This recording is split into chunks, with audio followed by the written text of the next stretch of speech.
লড়াই সংগ্রাম, কিন্তু গত দেড় যুগ ধরে আমরা দেখেছি ঢাকা কলেজ মানেই ছাত্রলীগের সন্ত্রাসীদের অভয়ারণ্য তৈরি করা।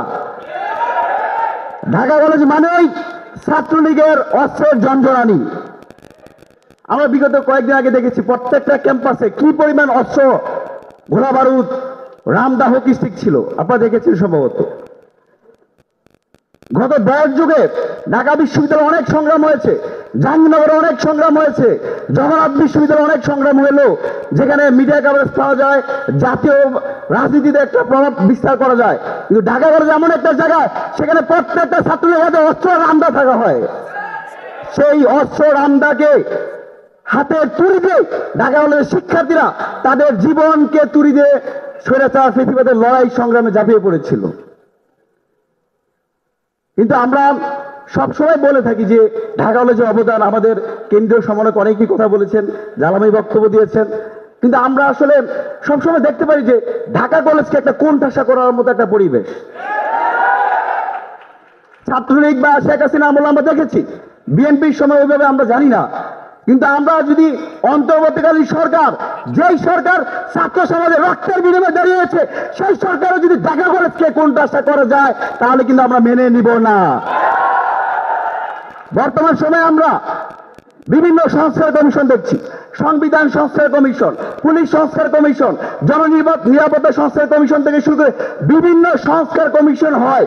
ঢাকা কলেজে কি কোনো মেধাবী শিক্ষার্থী নাই? ঢাকা কলেজে কি কোনো মেধাবী শিক্ষার্থী নাই? কিন্তু আমরা দেখতে পেয়েছি অত্যন্ত লজ্জার বিষয়, উদ্বেগের বিষয়, অন্তর্বর্তীকালীন সরকার কর্তৃক অনেক ধরনের কর্মসূচি, অনেক ধরনের সংস্কার কমিশন থাকলেও এখন পর্যন্ত ঢাকা কলেজের কোনো শিক্ষার্থীকে সেই সংস্কার কমিশন বা গুরুত্বপূর্ণ জায়গাতে প্রদান করা হয় নাই। আমি আজকে আমাদের বৈষম্যবিরোধী ছাত্র আন্দোলনের কেন্দ্রীয় নেতৃবৃন্দ যারা আছেন, একই সাথে অন্তর্বর্তীকালীন সরকারের প্রতি আহ্বান জানাবো, ঢাকা কলেজকে কোনোভাবেই যেন ছোট করে না দেখে। আজকে যে অবদান বা যে ভূমিকা, এদিকে আমরা কোনো দল বা গোষ্ঠীর জন্য করেছি? বাংলাদেশের স্বাধীনতা সার্বভৌমত্বের জন্য বিগত সময় যেভাবে করেছি, একই সাথে জুলাই আগস্ট ঢাকা কলেজের শিক্ষার্থীরা সেই ভূমিকা অবতীর্ণ করেছে। আমরা শুধুমাত্র ক্রেডিট নেওয়ার জন্য আমরা কোনো কিছু করতে চাই না।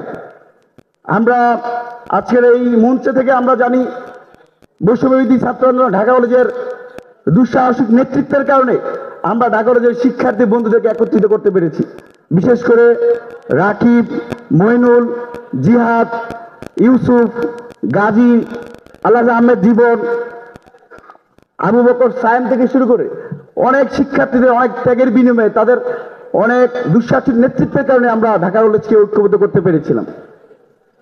প্রথমে আমি আন্তরিকভাবে দুঃখ প্রকাশ করছি, আমি যেহেতু এখানে নেতৃত্ব দিয়েছি, দায়িত্ব ছিলাম, আমাদের ঢাকা কলেজের এখন পর্যন্ত আমি যতটুকু তথ্য পেয়েছি প্রায় 300-এর অধিক শিক্ষার্থী সায়েন্স ল্যাব, নীলক্ষেত, আজিমপুর, ঢাকা উত্তরা, যাত্রাবাড়ি, সোনিয়াকড়া, চট্টগ্রাম, 65 জেলায় যেখানে ছাত্র ঢাকা কলেজের শিক্ষার্থীরা ছিল, তার মধ্যে প্রায় 300-এর অধিক শিক্ষার্থী আহত হয়েছিল।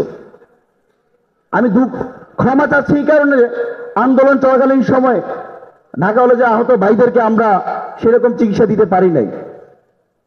এখানে আহমেদ জীবন আছেন, উনি অনেক চিকিৎসার জন্য কাটতেছেন, আমাদের কাছে টাকা ছিল না, চিকিৎসা দিতে পারি নাই। ফারাবি ভাই আছেন এখানে,